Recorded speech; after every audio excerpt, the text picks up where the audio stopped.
is that dreadful smell? The stench hit the foreign ambassadors like a physical blow. A thick, wet slap straight across the senses. They were gagging, literally choking before they even stepped foot inside the royal chamber. Imagine the most vile thing you've ever smelled, then triple it. Picture a rotting carcass left in the sun, mixed with sulfur, spoiled eggs, and the unmistakable whiff of an overflowing medieval latrine. That was King James I of England.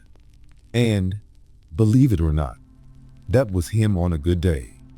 Yes, the very same monarch who commissioned the King James Bible, the version still sitting on bookshelves and hotel nightstands across the world. But here's the hidden truth behind the holy text. The man who authorized it hadn't bathed in years. Not months, years. His oversized tongue didn't fit his mouth, so he drooled constantly, leaving wet patches down his front. And his wardrobe? Teeming with lice. Actual, visible, hopping lice. So plentiful that courtiers said you could watch them moving, like bugs dancing in some grotesque royal parade. And the wildest part? He doesn't even make the top of the list. Oh no, things are just getting started. Because if you think power corrupts, wait till you see what it does to personal hygiene and sanity. This episode counts down 11 monarchs so filthy, bizarre, or completely unhinged, you'll be glad your only crown is on your dental x-rays. Number 11. Charles VI of France, the King of Glass. We begin on a lighter, yet no less bizarre, note with Charles VI of France. And frankly, this guy was one of the more normal entries on this list. Charles wasn't just paranoid. He was delusional. Diagnosed with what's now known as glass delusion, Charles genuinely believed he was made entirely of glass. That his bones, skin, and insides would shatter like a crystal goblet at the slightest touch. This wasn't a quirky personality trait. It was his lifestyle. Every step he took was calculated, slow, cautious, like he was walking barefoot across shattered windows. To protect his fragile body, he had iron rods sewn directly into his clothing. No one, not even his closest attendants, was allowed to touch him. If he sat down, it was done with the gentleness of a falling feather. Sometimes, he even forgot he was king altogether. A servant would knock gently and announce, "Your Majesty, the council is waiting." And Charles would stare blankly, like a kid waking up from a nap. Council? What council? You're the king, sire. Ah, right. Of course. And the real twist? He wasn't alone in his madness. In medieval Europe, glass body syndrome actually swept through certain nobles like a psychological pandemic. Scholars called it melancholy of the learned. The belief that too much reading, too much studying, or overusing your brain could break your mind. Honestly, it's the medieval equivalent of modern conspiracies about 5G towers frying your brain or your smart fridge reporting you to the government. Number 10. Peter III of Russia. Dolls, discipline, and delusion. Now things get properly weird. Enter Peter III of Russia, a man who ruled a massive empire but mentally never left the nursery. Peter was obsessed with dolls, not as collectibles, as playmates. He named them, gave them backstories, assigned them voices and emotions. He didn't just own dolls. He role-played with them like a toddler creating drama in a dollhouse. And it gets worse. Peter made his wife, yes, Catherine the Great, join his nightly play sessions, along with the entire court. Until 2 or 3 a.m., everyone in the palace was required to sit around, making high-pitched voices and acting out fake battles with toy soldiers. Let that sink in. The future Empress of Russia was forced to play bedtime doll games with the most powerful man in the country.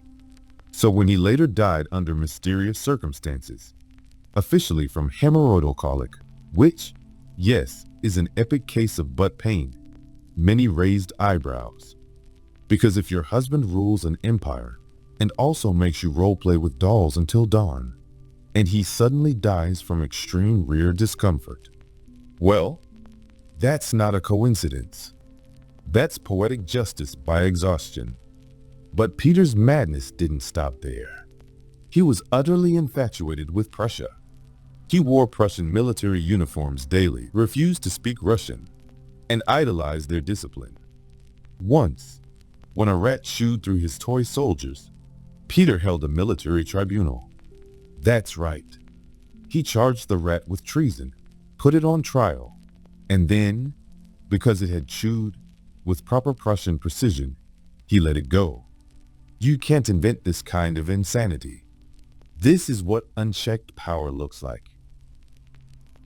Number 9. Farouk of Egypt, Klepto King of Chaos.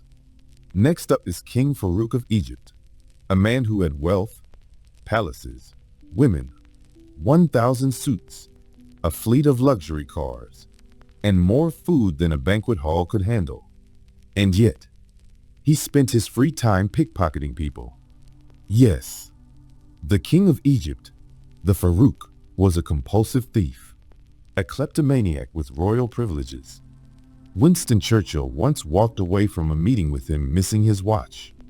Farouk had lifted it right off his wrist, like a magician, but with power. Dinner guests often left without rings, medals, wallets, anything not nailed down. Farouk called it his hand of the thief. He was also obsessed with the color red. He owned hundreds of red cars. Then, just to be special, he banned everyone else in Egypt from owning red vehicles. If he spotted one on the street, he had it confiscated. Once, he saw a red car that dared to exist near him and shot out its tires. Unfortunately, it belonged to a foreign diplomat. Awkward. And that's not all. Farouk also had the largest private adult film collection in the world, over 10,000 items. He claimed it was for educational purposes. Aha. Sure, Your Majesty. He ballooned to a size so massive that restaurants had to physically saw the arms off chairs just to fit him. At meals, he'd order every dish on the menu and still complain that he wasn't full. He had everything, and still, he wanted more, even if that meant stealing from his guests. Number 8. Martin of Aragon, the king who laughed himself to death. Finally, let's talk about King Martin of Aragon, nicknamed Martin the Humane, which is especially ironic considering how hilariously undignified his death was. In 1410, after scarfing down an entire roast goose all by himself, Martin lay back, bloated and groaning. To lighten the mood, his court jester waltzed in with a joke. A deer was hanging upside down from a tree by its tail because it stole some figs. That was the whole joke. That's it. Not exactly a Netflix special. And yet, Martin laughed so hard, so uncontrollably, that he quite literally died on the spot. Death by goose. And bad punchline. But King Martin thought it was the funniest thing he'd ever heard. He burst into laughter and didn't stop. For 3 straight hours, he howled and cackled until his face turned purple. The man laughed so hard he couldn't breathe, toppled off his chair, and just like that, died. Cause of death? A mediocre joke about figures imagined being the jester in that room. Your whole job is to entertain the king, and you do it too well.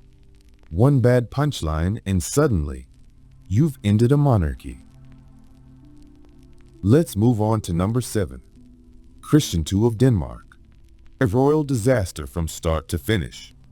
He was a crown-wearing catastrophe who probably needed a padded room more than a throne.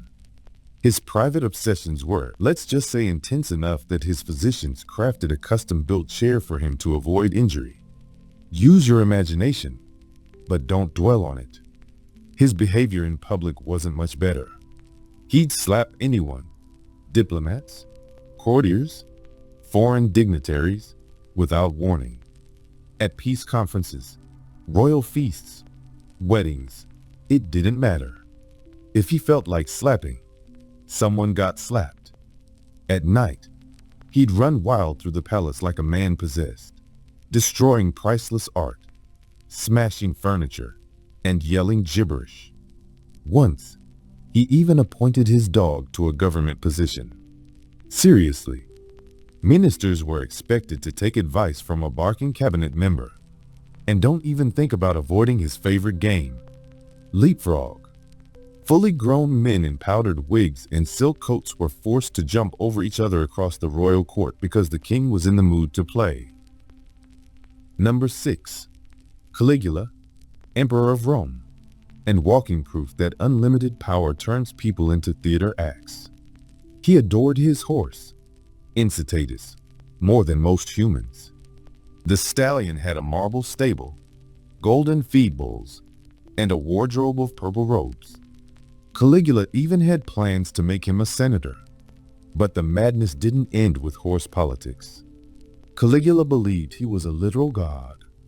One day he was Jupiter, the next he'd show up as Venus, complete with costumes. He demanded temples be repurposed just to worship him. One time, just to spite a fortune teller, he had a 3-mile floating bridge built across the sea, so he could gallop across it in stolen armor.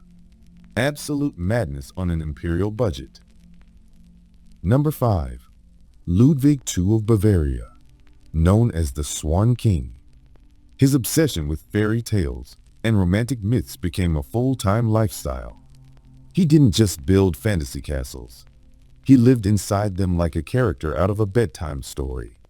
His palace looked like something out of a Disney dream because, well, it actually inspired the Disney castle. Ludwig wore medieval robes, rode sleighs through the countryside in summer, and drifted in shell-shaped boats under man-made waterfalls. He lived by moonlight, slept during the day, and held official meetings in the dead of night. And the strangest ritual of all? He threw elaborate dinner parties for dead monarchs. The table was set, wine was poured, food served to Louis XIV, Marie Antoinette, and other long-gone royals, and he would speak to them like they were still alive. Haunted banquets every night. Number 4. Ibrahim the Mad, Sultan of the Ottoman Empire. After being locked in a dark chamber for 22 years, the man finally got the throne and completely unraveled. He developed a wild obsession with fur, covering every surface in his palace, walls, floors, ceilings, in thick pelts. Even in the sweltering Istanbul heat, he wrapped himself in fur blankets like it was winter in Siberia. But things took a darker turn. He was fascinated by plus-sized women and demanded the largest woman in the empire be brought to him. Enter Shikharpur, weighing in at over 300 pounds. He didn't just keep her as a consort. He made her governor of Damascus. No experience necessary, apparently. His paranoia spun out of control when he became convinced his wives were unfaithful. So one night, in a fit of insanity, he had 280 women from his harem drowned in the Bosphorus. Only one survived the massacre and lived to tell the tale. Number 3. Qin Shi Huang, the first emperor of a unified China. A military genius, sure, but also a man terrified of death and obsessed with immortality. He swallowed mercury pills every day, believing they would make him live forever, even bathed in mercury. Spoiler alert, they didn't work. Paranoid about assassins, he built 270 palaces linked by secret underground tunnels so he could move unseen. He feared ideas too, so he ordered the destruction of nearly every book in China and had over 400 scholars buried alive just for challenging his authority. When he finally died, His ministers were so afraid of public reaction they covered it up. They stuck his rotting body in a cart, surrounded it with barrels of dead fish to mask the stench, and pretended he was still alive for weeks. Weekend at Emperor Bernie's. Number 2. Adolf Frederick of Sweden. His claim to fame? Eating himself into the afterlife. His final meal was a grotesque feast. Lobster, caviar, smoked herring, champagne, sauerkraut, and 14 cream buns. Not a typo, 14. After his gluttonous meal, he stood up, promptly collapsed, and that was that. The man literally ate himself to death. No epic battles, no historic treaties, just a cautionary tale about portion control. And finally, number 1, the infamous Henry VIII of England. We all know about his 6 wives and the beheadings, but not enough people talk about what became of him. By the end of his life, he was nearly 400 pounds, with pus-filled ulcers on his legs and a stench that cleared entire halls. Too wide to fit through doorways, too heavy to move without a pulley system, and too proud to admit it. He refused to bathe but demanded his portraits show him as a muscular warlord. Reality? His urine smelled like sugar from diabetes, and flies swarmed him like vultures. When he died, his corpse began to swell with gas, eventually bursting open right inside the coffin, spilling putrid fluids across the palace floor. It didn't stop there. Stray dogs were reportedly caught licking it up. The end of a king, marked by a literal royal meltdown. So, what do we take away from this? Absolute power doesn't just corrupt, it distorts reality. It breeds delusion, paranoia, and in some cases, explosive endings. After hearing stories like these, modern politicians in dull suits start to seem oddly comforting. Boring, maybe, but at least they don't detonate in the throne room. What do you think? Would you trade democratic drama for royal insanity? Let me know in the comments. I'd love to hear your take. And if stories like these fascinate you, the wild, the grotesque, the stuff hidden between the polished pages of history, make sure to like, share, and subscribe to Vassal Truths. Because here, we don't sugarcoat the past.